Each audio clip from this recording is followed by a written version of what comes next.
Hello student, good evening to all. How are you all? કેમ છો દા? Okay, મજામાં છો ને?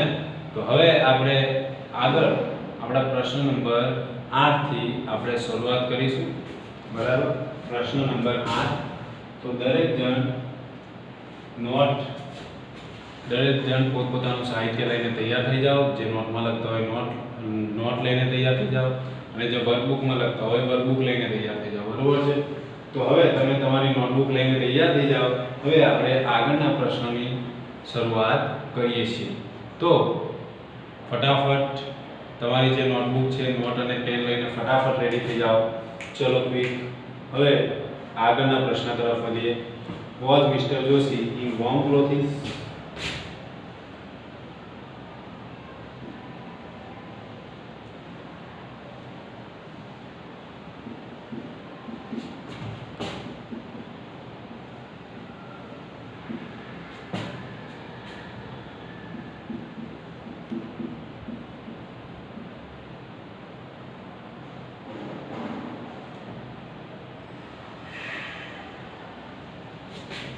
Was mister Joshi warm clothes એટલે કે શું મિસ્ટર જોશી એ ગરમ કપડામાં હતા?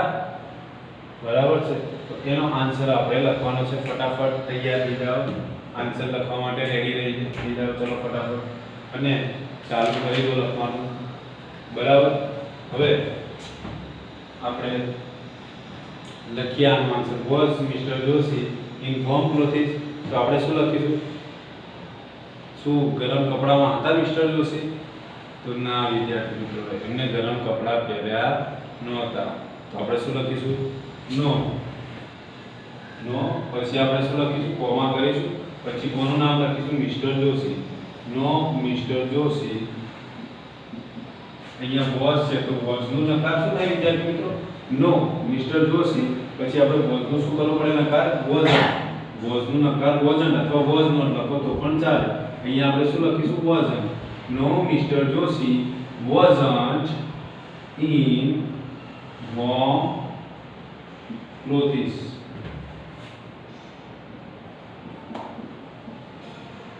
Okay, now next number 9. When did the rain stop? When સમય બતાવે છે આપણને. When did the rain stop? એટલે કે rain એટલે કે વરસાદ ક્યારે થોભી ગયો હતો, ક્યારે અટકી ગયો હતો. બરાબર? તો આપણને ખબર પડે કે ક્યારે વરસાદ બંધ થઈ ગયો તો, સ્ટોપ થઈ ગયો તો ખબર છે કે સ્ટોપ એટ નાઇટ. આ શબ્દ તમે સાંભળ્યો છે, સ્ટોપ એટ નાઇટ. તો આપણે એવું કહી શકીએ ધ રેન પછી ભૂતકાળ છે તો સ્ટોપનું ભૂતકાળ શું થાય? Stopped. The rain stopped at night. પૂરો થઈ ગયો. એકદમ સિમ્પલ જવાબ છે. આપણે પહેલા ક્વેશ્ચન લખીશું. Van did the rain stop?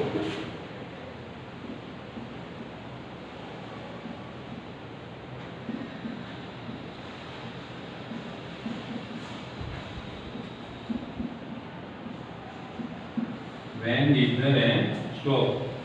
વરસાદ ક્યારે સ્ટોપ થઈ ગયો હતો, અટકી ગયો હતો? તો આપણે લખીએ the rain, પહેલો અક્ષર કેપિટલ કરીશું. the rain stopped. અહીંયા શું થાય? ડબલ પી આવે, STOP. બરાબર? કારણ કે એવું કહેવાય છે કે STOP સ્ટોપ જે સ્પેલિંગ છે એની આગળ સ્વર છે. શું છે? સ્વર છે. ઓ શેમાં આવશે? સ્વરમાં આવશે. બરાબર? એ ઈ આઈ ઓ યુ 5 સ્વર છે ને આપણે ઇંગ્લિશમાં. તો ઓ શું છે? સ્વર છે. એટલે કે આની આગળ છેલ્લા ડિજિટની આગળ, છેલ્લા અક્ષરની આગળ જો સ્વર હોય તો શું થાય? છેલ્લો અક્ષર બેવડાઈ જાય છે અને પછી ઈડી પ્રત્યય લાગે છે. એટલે સ્ટોપનું શું થયું? અહીંયા આગળ સ્ટોપ્ડ થયું. The rain stopped. પછી ક્યારે સ્ટોપ થયો તો? તો એટ નાઇટ. તો અહીંયા લખીશું at night. The rain stopped at night. Complete. બીજો પ્રશ્ન છે 10મો ક્વેશ્ચન. પેલા ક્વેશ્ચન નથી. શું કહે છે? Why was everything okay the next day? Why was everything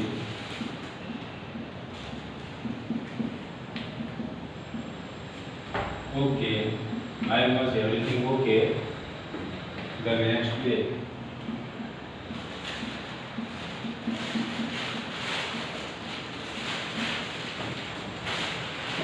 કે નેક્સ્ટ ડે એટલે કે પછીના દિવસે બધું શા માટે ઓકે હતું, એટલે કે પછીના દિવસે બરાબર, એટલે સોમવારે વરસાદ ને બધું પડ્યું બરાબર, એના પછીના દિવસે એટલે કે મંગળવારની વાત કરીએ. why was everything okay the next day, એટલે કે બીજા દિવસે બધું ઓકે એટલે કે બરાબર કેમ હતું, તો આપણે લખીએ કેમ બરાબર હતું એવું શા માટે કહેવાય, તો આપણે એવું કહીએ કે the next day sun was shining so everything is okay. શું કહેવાય, the next day the sun was shining so everything is okay, એટલે કે બીજા દિવસે સૂર્ય શું કરતો હતો, શાઇનિંગ કરતો હતો, એટલે કે સૂર્ય પ્રકાશિત હતો, એટલે બધું શું હતું, ઓકે હતું. તો આપણે લખીશું the next day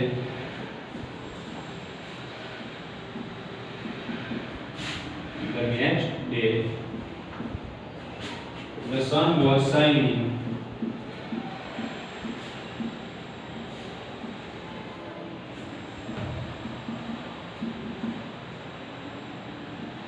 the next day the sun, તો એક વસ્તુ વિદ્યાર્થી મિત્રો યાદ રાખવાનું છે, sun નો સ્પેલિંગ બધાને આવડે છે, ખ્યાલ છે, પણ યાદ રાખવાનું SUN છે, SON ના થઈ જાય, SON થઈ જાય તો આપણો જવાબ કેવો પડે, આપણો ખોટો પડે બરાબર છે. તો the next day the sun was shining so everything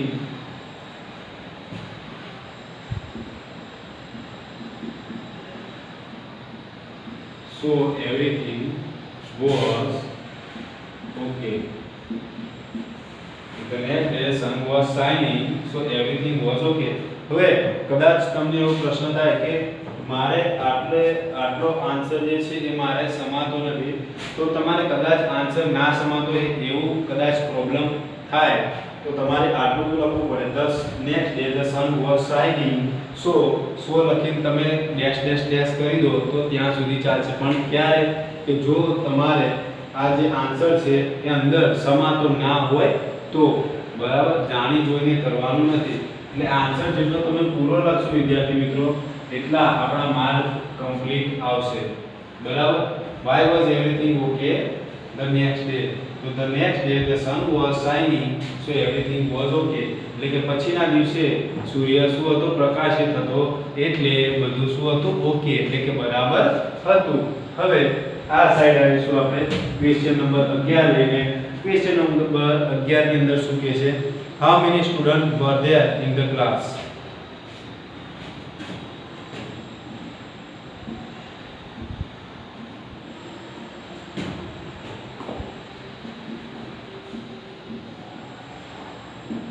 How many students were there in the class.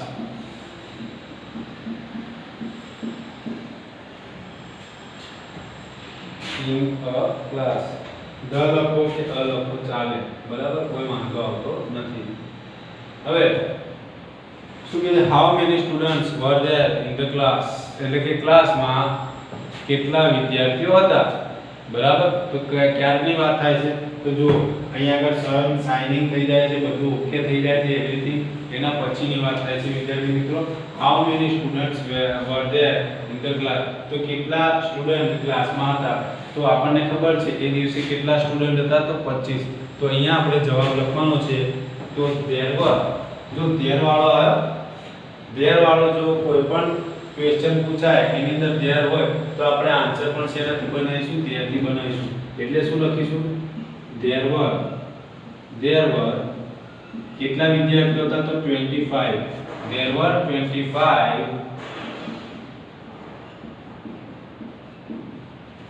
25 students in a class.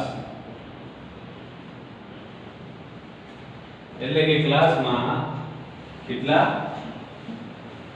ક્લાસમાં 25 વિદ્યાર્થીઓ હતા. મેં તમને કીધું was અને were એનું આપણે શું કરીશું, હતા એવું એનું શું થાય, વર એટલે હતા, વોઝ એટલે પણ હતો અથવા તો હતા. ખ્યાલ આવી ગયો? તો એનું ગુજરાતી થાય હતો અથવા હતા. તો અહીંયા આગળ વાક્ય પ્રમાણે આનું શું કરીશું આપણે? ગુજરાતી હતા, વોઝ અને વર એટલે કે હતા. હવે એના પછી આપણે કેટલાક ક્વેશ્ચન આન્સર જોઈએ. એની અંદર આપણે તમને ખ્યાલ હોય તો ટેક્સ્ટ બુકની અંદર એક એવો પોર્શન આવે છે, ચિત્ર જુઓ અને તે પ્રશ્નના ઉત્તર લખો. બરાબર? તો એમાંથી હવે ચિત્ર તો આપણે ચિત્ર છે એ ચિત્ર તો આપણે શેની અંદર આપેલું છે? ટેક્સ્ટ બુકમાં આપેલું છે વિદ્યાર્થી મિત્રો. તો એને અનુલક્ષીને હવે કેટલાક પ્રશ્નો આવે છે, તો એના નામ લખવાના છે. ખ્યાલ આવી ગયો? હવે એવું પ્રશ્ન પૂછાય, વેર ઇઝ મહેશ? જો એની અંદર write the names of boys અને write the names of girls જે આવે છે પોર્શન, એ આપણે લખાવતા નથી, કારણ કે એ તો આપણે અંદરથી ચિત્રમાં જોઈને આપણે લખી શકીએ છીએ. બટ હવે નેક્સ્ટ ક્વેશ્ચન છે વેર ઇઝ મહેશ. તો આ જે પ્રશ્નો છે એ શેના છે વિદ્યાર્થી મિત્રો? તો આપણી જે એક ચિત્ર આપેલું હતું એમાંથી આપણે જોઈને પ્રશ્નોના આન્સર બનાવતા હતા, તે ક્વેશ્ચન આન્સર આવે છે. તો આપણે એ ક્વેશ્ચન આન્સર અહીંયા આગળ લખી લઈશું. તો વેર ઇઝ મહેશ. તો નેક્સ્ટ ક્વેશ્ચન આપણો આવે છે વેર ઇઝ મહેશ, એટલે કે મહેશ ક્યાં છે? તો ક્યાં છે મહેશ? તો આપણે લખીએ Mahesh is on the seashore. અહીંયા આવશે મહેશ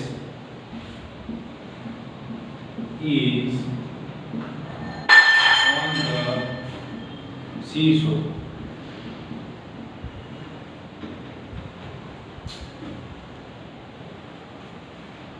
એના પછી નેક્સ્ટ ક્વેશ્ચન જોઈએ આપણે, વેર આર સોના એન્ડ મોના.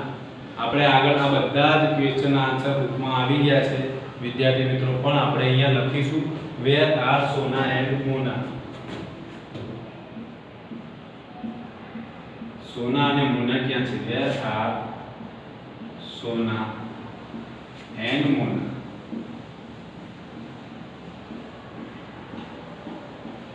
સોના અને મોના ક્યાં છે? બરાબર? આનો શું થાય? છે એવો થાય. ઈ જે માનો છે અને વોઝ વરનો શું થાય? હતા એવો અર્થ થાય. હતો અથવા તો હતા. અને નાનો છે અથવા તો છીએ એવો અર્થ થાય છે. બરાબર? વેર આર સોના એન્ડ મોના. તો આપણને ખબર છે કે સોના અને મોના શું કરતા હતા? તો આપણે લખી શકીએ કે Sona and Mona are swinging on swings. બરાબર? તો આપણો આન્સર થઈ જશે Sona and Mona are swinging on the swing.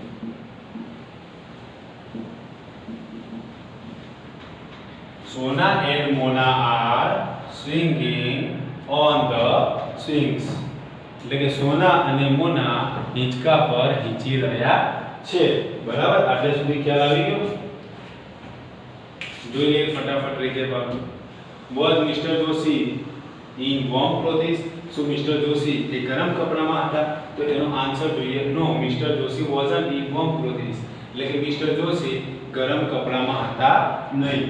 Van did the rain stop? ક્યારે રેન હતો, વરસાદ સ્ટોપ થઈ ગયો હતો? તો the rain stopped at night. એટલે કે વરસાદ રાતે સ્ટોપ થઈ ગયો હતો. Why was everything okay the next day? Everything okay કેમ હતું? નેક્સ્ટ ડે બધું કેમ ઓકે હતું? તો આપણે કહી શકીએ the next day the sun was shining so everything was okay. એટલે કે પછીના દિવસે સન શું હતો? શાઇનિંગ એટલે કે પ્રકાશિત હતો, એટલે બધું શું હતું? એવરીથિંગ ઓકે હતું. How many student were there in a class? કે ક્લાસમાં કેટલા વિદ્યાર્થીઓ હતા? તો there were 25 students in a class. એટલે કે ક્લાસમાં 25 વિદ્યાર્થીઓ હતા. એના પછી where is મહેશ? મહેશ ક્યાં છે? જે આપણે ચિત્ર જે આપેલું છે, ચિત્ર આધારિત આપણા જે પ્રશ્નોના જવાબ છે એ આ પ્રશ્નના જવાબ છે આપણે નંબર 12 થી. બરાબર? તો શું આવશે? Mahesh is on the seesaw. Mahesh seesaw પર છે, જેને આપણે ચીચુઓ કહેતા હોય, ચીચુઓ આમ ઉપર જાય પછી આમ નીચે, એ રીતે હોય ને એ. તો હવે નેક્સ્ટ જોઈએ શું કહે છે? વેર આર સોના એન્ડ મોના. સોના અને મોના ક્યાં છે? તો શું આવશે? Sona and Mona are swinging on the swings. એટલે કે સોના અને મોના હિંચકા પર હિંચી રહ્યા છે. બરાબર. હવે એના પછીના કેટલાક પ્રશ્નોના જવાબ જોઈ લઈએ આપણે. શું કહે છે? નેક્સ્ટ ક્વેશ્ચન ઇઝ, હવે આપણે આ સાઈડનું થોડું ઇરેઝ કરી દઈશું.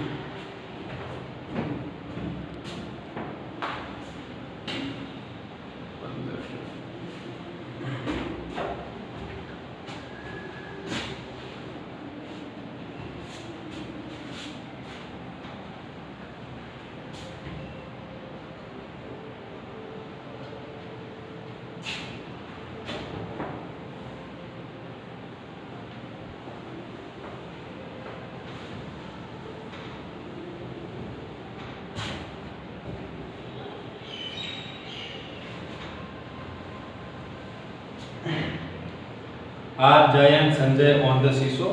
Are Jay and Sanjay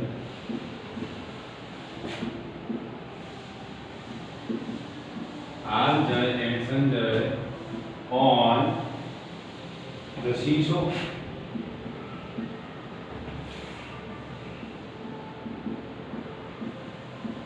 એટલે એવું પૂછે કે શું જય અને સંજય શીશો પર હતા? તો લગભગ તો નહોતા, મારા ખ્યાલથી ના હોવા જોઈએ. તમને શું લાગે છે બોલો? કારણ કે જો કોણ હતો? મહેશ હતો શીશો પર, પણ અહીંયા તો જય અને સંજયની વાત કરી છે. તો આપણને ખ્યાલ આવી જાય કે આ જય અને સંજય એ શીશો પર નહોતા. તો આપણે આન્સર લખીશું આનો. નો થી આપણે આન્સર લખીશું નો. પછી કોની વાત થઈ છે? તો જય એન્ડ સંજય, આ બંનેની વાત થઈ છે. તો લખીશું નો. Jay and Sanjay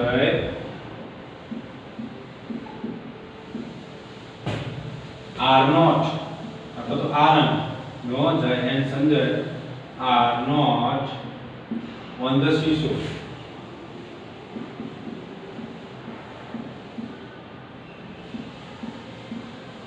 okay. એના પછી નંબર 15 ઉપર આપણે જઈએ કે જય અને સંજય શીશો પર હતા નહીં. એના પછી નેક્સ્ટ જોઈએ, ઇઝ જય બિહાઇન્ડ ધ ટ્રી? જય એ ઝાડની પાછળ છે. તો આપણે જોઈએ જય ક્યાં છે? તો ઝાડની પાછળ નહીં, પણ એ ઝાડની ઉપર હતો. બરાબર. એટલે શું આવશે? નો આવશે. ક્વેશ્ચન છે ઇઝ જય બિહાઇન્ડ ધ ટ્રી?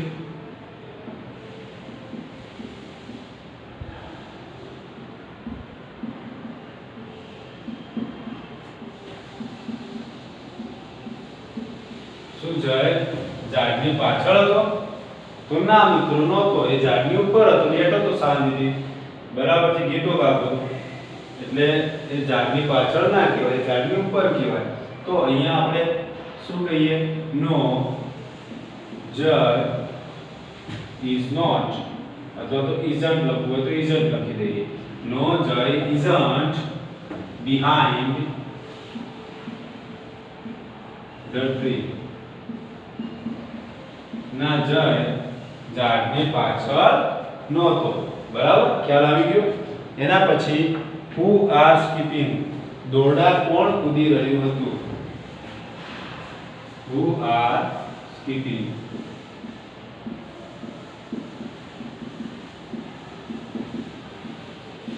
દોરડા કોણ કૂદી રહ્યું હતું?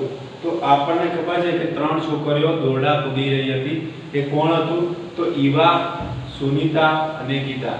ઈવા, સુનિતા અને ગીતા. તો આપણો જવાબ કઈ રીતે બનશે? તો હોની જગ્યાએ આપણે શું લખી દઈશું? તો ઈવા, સુનિતા એન્ડ ગીતા. બધાનો પહેલો અક્ષર કેપિટલ રહેશે. ઈવા, સુનિતા એન્ડ ગીતા. ત્રણ છે ને, ઈવા, સુનિતા એન્ડ ગીતા. પછી આપણે શું લખીશું? આર. પછી એજ ઇટ ઇઝ. સ્કીપિંગ નું શું થશે? સ્કીપિંગ. ઈવા, સુનિતા અને ગીતા સ્કીપિંગ. એટલે કે ઈવા, સુનિતા અને ગીતા સ્કીપિંગ કરી રહ્યા છે.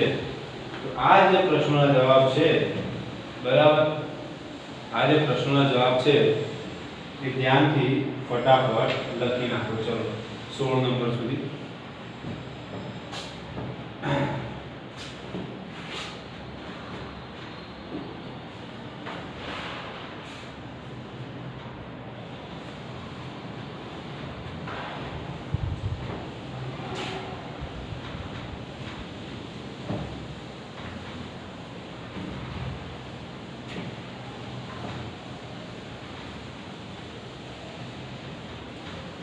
ચલો હવે થોડું ક્વિક રિવિઝન. આ સાઈડનું તો તમને લખાઈ ગયું છે, તો અહીંયા ઉપર તો વાંધો તો નથી ને. હવે જો આર જય એન્ડ સંજય ઓન ધ શીશો. શું જય અને સંજય શીશો પર હતા? ઓન એટલે કોઈની ઉપર કોઈ વસ્તુ કોઈ અડીને રહેલી હોય તેના માટે ઓન નો ઉપયોગ થાય છે. તો જય અને સંજય શીશો પર હતા તો નહોતા શીશો પર, બરાબર છે. શીશો પર બીજા કોઈ હતા, મહેશ હતો શીશો પર, એટલે અહીંયા આગળ અલ્ટિમેટલી આન્સર શું થઈ જાય છે આપણો? નો થઈ જાય છે. No Jay and Sanjay are not on the seesaw. ના જય અને સંજય શીશો પર નથી. ઇઝ જય બિહાઇન્ડ ધ ટ્રી. શું જય ઝાડની પાછળ છે? જો ઇઝ એટલે છે, આર એટલે પડેલું છે છે. તો શું જય ઝાડની પાછળ છે? તો આપણે શું કહીશું? ના, એ ઝાડની પાછળ નતો, ઉપર હતો, એટલે શું કહીએ એના માટે? નો જય isn't behind the tree. isn't લખી શકો અથવા તો is not લખી શકો. ના જય વૃક્ષની પાછળ નહોતો અથવા તો ઝાડની પાછળ નહોતો. એના પછી શું છે? who are skipping. skipping એટલે કે દોરડા કૂદવા. તો દોરડા કોણ કૂદી રહ્યું છે? તો એમાં 3 છોકરીઓ જે હતી જે દોરડા કૂદી રહી હતી. તો કોણ હતી એ 3 છોકરીઓ? તો Eva, Sunita and Gita are skipping. એટલે કે ઈવા, સુનીતા અને ગીતા દોરડા કૂદી રહ્યા છે. તો મારા ખ્યાલથી તમારે આટલે સુધી લખાઈ પણ ગયું હશે, બરાબર, અને સમજાઈ પણ ગયું હશે. કારણ કે આપણે શાંતિથી એક એક પ્રશ્ન લઈને આપણે સમજતા જઈને લખીએ છીએ. વિદ્યાર્થી મિત્રો, આ લેક્ચરની અંદર તમે આ જ રીતે તમે ધ્યાન રાખી અને તમે લખતા જશો અને હું જે એક્સપ્લેન કરું છું એમાં તમે ધ્યાન રાખતા જશો તો મારું એવું માનવું છે કે તમે લગભગ એક્ઝામના દિવસે ખાલી 5 મિનિટ પણ જો ભૂલથી તમે વાંચશો તો આમાંથી એક ક્વેશ્ચનનો આન્સર એવો નહીં હોય કે જે તમને ભૂલાઈ જાય. તો વિદ્યાર્થી મિત્રો, હવે આવતા લેક્ચરમાં એક નવા પ્રશ્નો સાથે અને નવા ટોપિક સાથે આપણે મળીશું. ત્યાં સુધી જય હિન્દ.